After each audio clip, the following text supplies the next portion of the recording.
이번 심포지엄은 유튜브로도 생중계되고 있습니다. 유튜브에서 대산문화재단을 검색하시거나 재단 홈페이지로 접속하면 생중계를 보실 수 있습니다. 멀리서 랜선으로 행사에 참여하고 계신 분들께도 반가운 인사를 전합니다. 끝까지 관심을 갖고 지켜보시면 감사하겠습니다. 본격적인 행사의 시작에 앞서 격변의 한국 근대사 속에서도 꿋꿋이 문학의 길을 걸어 오늘의 한국 문학이 있게 한 선배문인들을 기리는 묵념의 순서를 갖겠습니다. 내빈 여러분들께서는 모두 자리에서 일어나 주시기 바랍니다. 네. 지금부터 묵념을 하겠습니다. 일동 묵념.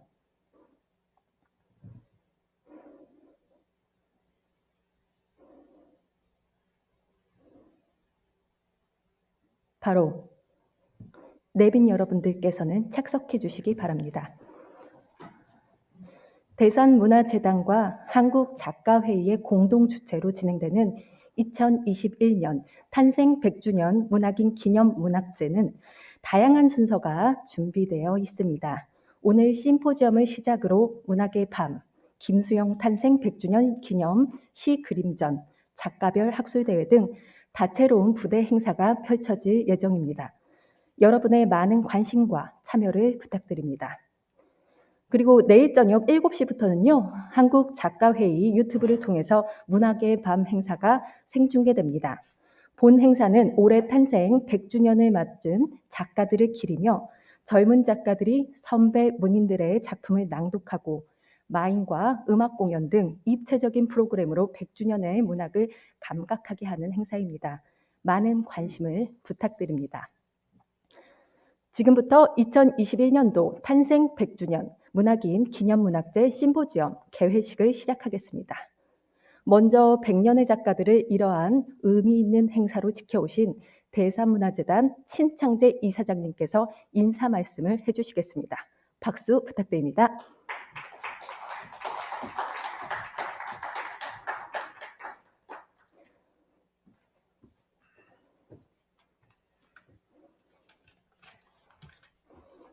탄생 100주년 문학인 기념문학제를 찾아주신 여러분 안녕하십니까?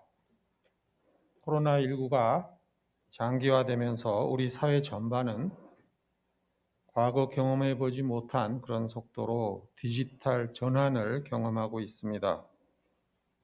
오늘 기념문학제 행사도 코로나19 방역을 위해서 대면 행사를 최소화하는 가운데 온라인 영상을 통해서 보다 많은 사람들이 참여할 수 있도록 준비를 했습니다. 탄생 100주년 문학인 기념문학제는 한국 근대문학의 성과를 재조명하고 시민들과 더불어 향유하는 문학축제입니다.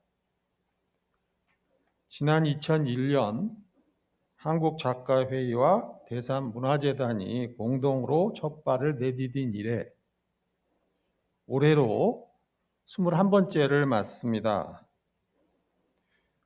본 문학제가 20여 년이 넘게 이어지면서 한국 문학계에서 주목받는 연례 행사로 자리매김한 것은 오로지 문학의 눈으로 통합과 포용의 한국 근대사를 재정립하려고 하는 처음의 어떤 원칙, 이거를 잘 지켜왔기 때문이 아닌가 생각을 합니다.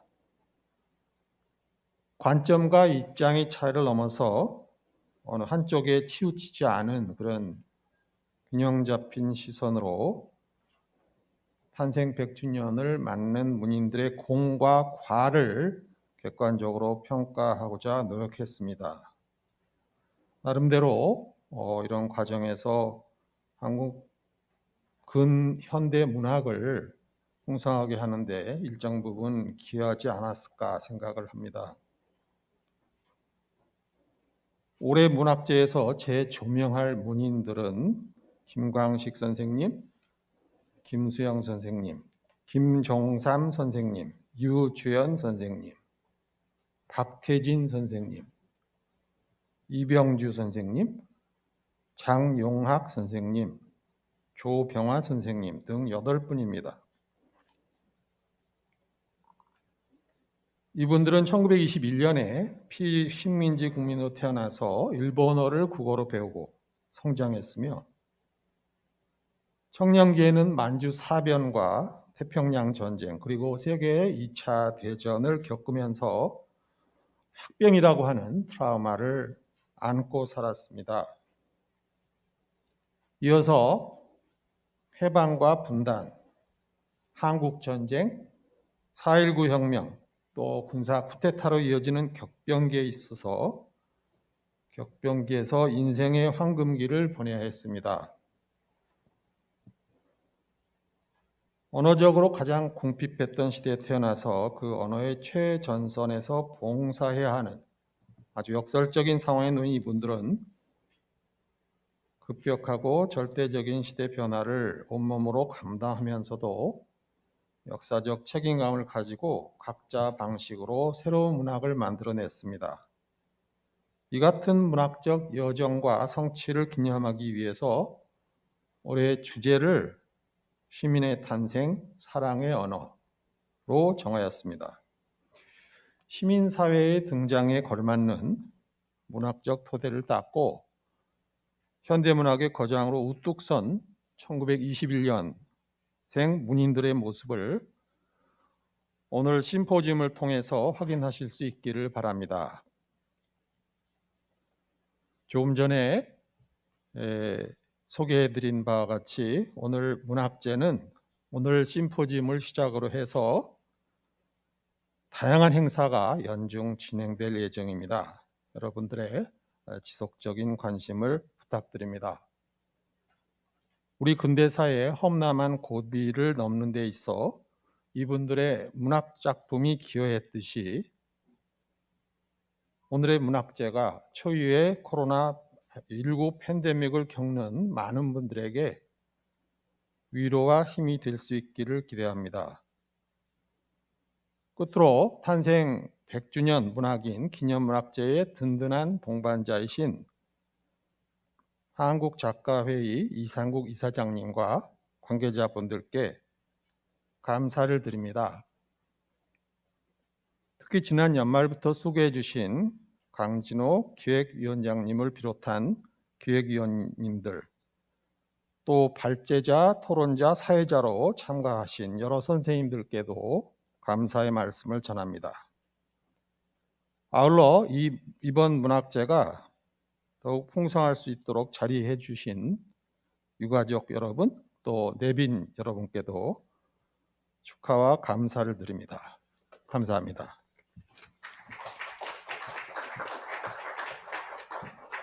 네, 말씀 감사합니다.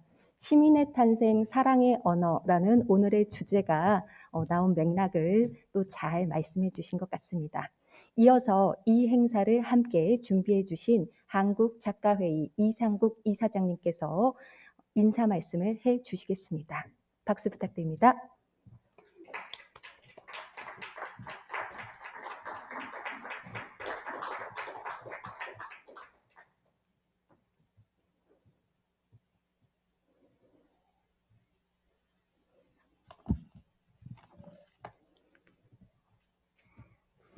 반갑습니다. 지난해도 이 넓은 강당에 띄엄띄엄 앉아서 내년쯤이면은 이러지 않겠지 하는 기대가 있었는데 그 역병은 뭐 여전히 물러가지 않고 있습니다. 그러나 잃는 게 있으면은 얻는 것도 있지 않을까, 그런 희망으로 세계가 고통을 함께 하고 있다고 생각을 합니다. 올해 탄생 100주년 문학인 기념 문학제가 22회가 되었습니다. 오늘 100세 생일을 맞는 작고문인 어느 분 하나 우리 문단사에 중요하지 않고 영향을 미치지 않는 분이 없습니다.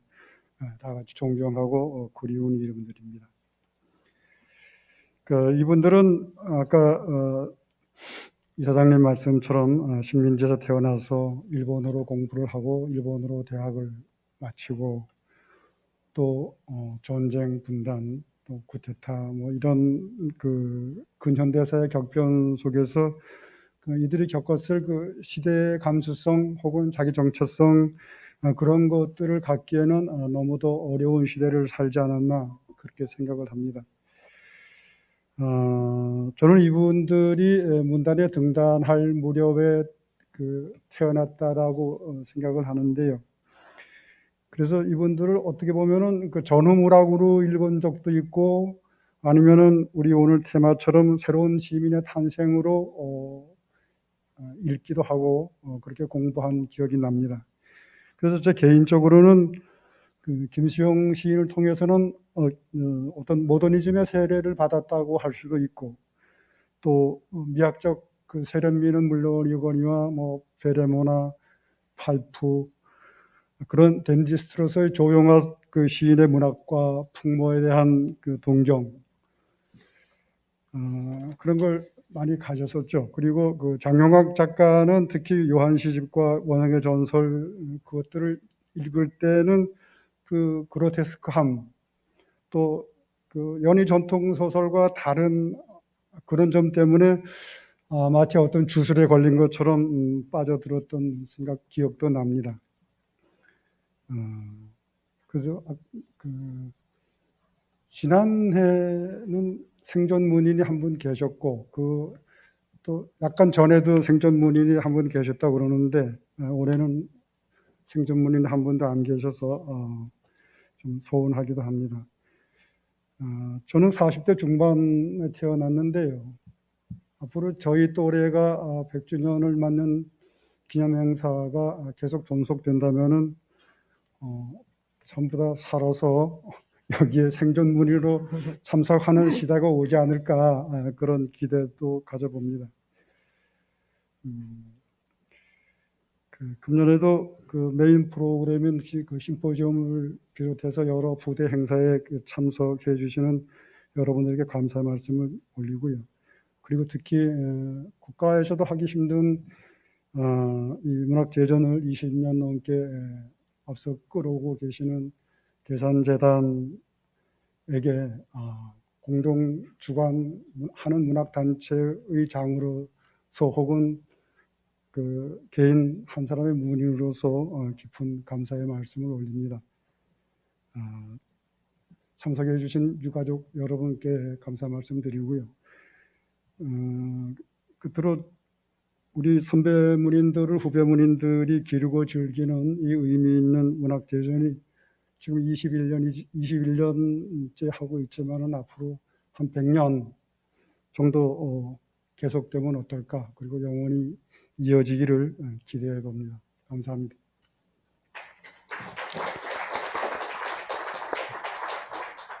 네, 100주년 탄생 문인들을 기념한 자리에서 또 다음 100년을 잘 기약을 해주셨습니다. 말씀 감사합니다. 오늘 이 자리에는 귀한 발걸음이 있습니다. 마지막으로 2021년생 문인의 유가족 대표로 조병화 시인의 아들이신 조진형 조병화 문학관 관장께서 이 자리에 참석해 주셨습니다. 인사 말씀 전해 주시겠습니다. 박수 부탁드립니다.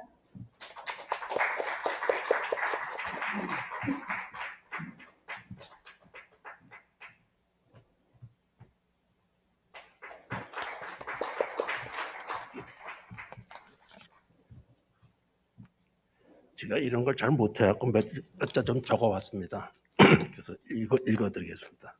지금 막 소개받은 조진형이라고 합니다. 제가 장남이고요. 집 밑으로 여동생이 셋이 있습니다. 저희 아버님은 1921년 5월 2일 안성시 양성면 난실리에서 태어나셨고 2003년 3월 8일 83세의 나이로 경희대학교 의료원에서 돌아가셨습니다. 먼저 저희 아버님에 대한 일화를 몇 개 소개해드리겠습니다. 저희 할머님은 태몽으로 아침에 꽃을 한가득 받으셨다고 합니다. 그래서 그런지 아버님은 출판 기념회, 그림 전시회, 문학상 수상 등을 통해 수많은 꽃을 받으셨습니다. 특히 돌아가셨을 때는 경희대학교 영안실이 막 오픈한 때라서 영안실에는 다른 손님들도 없었고, 또 마침 그때 화환의 수에 대한 제한도 풀리고 해서 3층 영화실 전체를 화환으로 가득 메웠었습니다. 할머님이 태몽처럼 꽃으로 사시고 가셨습니다. 또한 저희 아버님은 닭띠이신데도 할머님은 늘 아버님 보고 너는 용왕의 아들이라고 하셨습니다. 그래서 그런지 아버님이 살아계셨을 때는 무슨 행사를 하면 거의 비가 내렸습니다. 결혼식 때도 그랬고 출판 기념회나 그림 전시회 때도 대부분 비가 내렸습니다. 특히 고위 잔치를 연화랑 벽제 야외에서 전시회와 곁들여 하였는데 비가 많이 와서 텐트를 치고도 비를 맞아가면서 한 200명 정도의 하객들이 고생을 하셨습니다. 그런데 이상한 것은 돌아가신 후에는 매년 5월 초에 안성에서 문학축제를 해오고 있는데 아직까지는 비가 안 오고 있습니다. 참 묘한 일이라고 할 수 있겠습니다. 또 저희 어머님은 산부인과 의사이셨는데 어머님이 진명여고를 다니실 때 지리 선생님이 저희 어머니 호를 시의 그림자라고 지어주셨습니다. 저희 아버님은 원래 문학을 전공하지 않으시고 물리를 전공하셔서 결혼 당시에는 물리 선생을 하셨는데 어떻게 어머님이 시인의 그림자가 되실 줄 아셨는지 참 신기할 뿐입니다. 아마도 아버님이 시인이 되신 것은 숙명적이었는지도 모르겠습니다. 이제부터 아버님이 살아오신 과정을 간단히 소개해드리겠습니다. 저희 아버님은 안성 난실리에서 4km 떨어진 용인에 있는 송전 초등학교를 1년 동안 다니시고 할아버님이 돌아가신 다음 해에 서울로 올라오셔서 미동초등학교, 경성사범학교를 수석으로 졸업하시고 동경고등사범학교 물리학과에 입학하셨습니다. 미동초등학교 시절에는 릴레이 선수로 전국대회에서 우승도 하셨고 경성사범학교에서는 럭비부 선수로 활동하셔 조선을 대표해서 일본의 원정도 가셨었습니다. 동경고등사범학교 체육과에서는 무시험으로 입학을 시켜준다고 했지만 물리를 전공하고 싶어 입학시험을 치르시고 합격하셨습니다. 그래서 운동도 하고 공부를 하느라 늘 바쁜 생활을 하셨었습니다. 경선사범 2학년 때 아버님은 내가 왜 이 세상에 태어났나 하고 많은 생각을 하셨지만 답을 구하지 못하시고 그저 열심히 많이 살다 가자고 결론을 내셨습니다. 그래서 육체적으로 많이 살기 위해서는 여행을 많이 하기로 하고 또 정신적으로 많이 살기 위해서는 책을 많이 읽기로 하였습니다. 그런데 운동을 하다 보니 시간이 없어서 소설을 읽지 못하고 주로 시를 많이 읽으셨습니다. 특히 철학적인 내용이 담긴 시를 주로 읽으셨다고 합니다. 아버님은 동경공사범학교 3학년을 마치시고 전쟁으로 사회가 어수선하고 할머니가 걱정이 되어 할머니를 뵈러 잠시 귀국하셨다가 해방을 맞이하셨습니다. 그리고 해방되던 9월에 결혼하시고 모교인 경성사범학교와 인천 재물포고등학교에서 물리를 가르치시게 되었습니다. 그런데 그 당시 학교에는 실험도금도 없고 본인의 연구 없이 다른 사람이 해놓은 결과물을 전달할 수밖에 없는 처지에 실망을 느끼셨고 또한 그 당시에 무질서한 사회환경에 좌절을 느끼셔서 우울한 시간을 보내실 때 시가 저절로 나오게 되었고 그 시들이 많은 위안이 되어 모아두었던 것이 김김 시인의 추천으로 장만년 시인이 운영하시는 산호장에서 버리고 싶은 유산이라는 제목으로 1949년에 출간을 하게 되었고 시인의 길로 나서는 계기가 되었던 것입니다. 그 후 서울고등학교로 자리를 옮기신 후 김홍규 교장의 배려로 물리에서 대수로 또 국어 장문으로 과목을 바꾸어 가르치셨습니다. 서울고등학교 초창기에는 인천에서 통근을 하셨는데 기차 시간이 부정확하고 통근 시간이 오래 걸려 김홍규 교장에게 부탁을 하여 학교 도서관 2층에서 한 1년간을 지내셨습니다. 이 기간에 그동안 못 읽었던 문학책도 많이 읽으시고 매일 저녁 명동에 나가 많은 예술인들과 어울리면서 시인의 길로 나서게 되셨습니다. 이 명동 시절을 아버님은 다양한 예술인들과 함께 지낼 수 있었던 개방종합대학 시절이라고 늘 말씀하셨습니다. 이때부터는 거의 매일 통금이 있던 밤 12시까지 친구들과 술로 밤을 지내셨습니다. 그래도 집에 오셔서는 다음날 아침 5시에 일어나셔서 하루 일과를 시작하셨습니다. 그래서 잠은 4시간 정도 주무시고 일반인들의 2배에 해당하는 시간을 일로 보내셨습니다. 아버님은 할머니의 영향을 받아 어렸을 때부터 부지런히 살아오셨습니다. 할머니의 말씀, 살은 죽으면 썩는다를 늘 생각하시며 시간을 아껴가며 열심히 살아오셨습니다. 시를 쓰기 시작하셨을 때는 한국말이 서툴러 늘 사전을 옆에 놓고 시를 쓰셨고, 사람들을 만날 때는 늘 시간을 쪼개가면서 만나야 할 사람들만 만나셨습니다. 그리고 문학을 제대로 전공하지 않은 탓에 그저 독자적으로 본인의 스타일에 맞추어 본인의 위안을 주는 시들을 꾸준히 쓰셨습니다. 그래서 아버님은 초창기에 문인들과도 교류가 별로 없었고 문단에는 더구나 관심이 없으셨습니다. 그러다가 1974년에 시인협회상을 받으시고는 시인들이 본인을 인정해 준다고 생각이 들어 시인들과 교류를 넓히시기 시작하셨습니다. 아버님은 원래 문단 정치에는 관심이 없으셨습니다. 그래서 아버님이 시인협회장, 문인협회 이사장, 예술원 회장 등 여러 단체장을 맡으셨지만 이들은 모두 추대 형식으로 선출되신 것입니다. 아버님은 성격이 정직하고 깨끗하여 여러 단체장을 맡으셨지만 별로 잡음이 없으셨습니다. 그 외에도 대학에서는 총장만 빼고 학장, 대학원장, 부총장 등 여러 보직을 맡으셨지만 무사히 행정업무도 수월히 해내셨습니다. 아버님은 경선사범 2학년 때 본인과의 약속을 지키기 위해서 1959년부터, 그때는 여권도 나오기가 힘들 때인데 1959년부터는 거의 매년 여름방학 동안을 이용하여 국제평양대회나 세계시인대회를 통해서 많은 해외여행을 다니시고 또 많은 국내 여행도 하셨습니다. 그리고 1949년부터 거의 매년에 한 권씩의 시집을 발표하시고 53권의 시집을 출간하셨고 37권의 수필집, 또 번역집, 5권의 화집들을 포함해 160여 권의 저서를 남기셨습니다.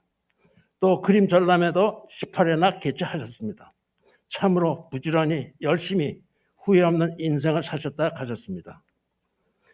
아버님은 모든 일을 본인이 책임지시고 미리 준비하셔야 한다고 생각하셨습니다. 그래서 1962년에 할머님이 돌아가신 후부터는 돈이 생기는 대로 고향 난실의 땅을 사서 모아 지금의 약 3,000평 규모의 편은 동산을 만드셨습니다.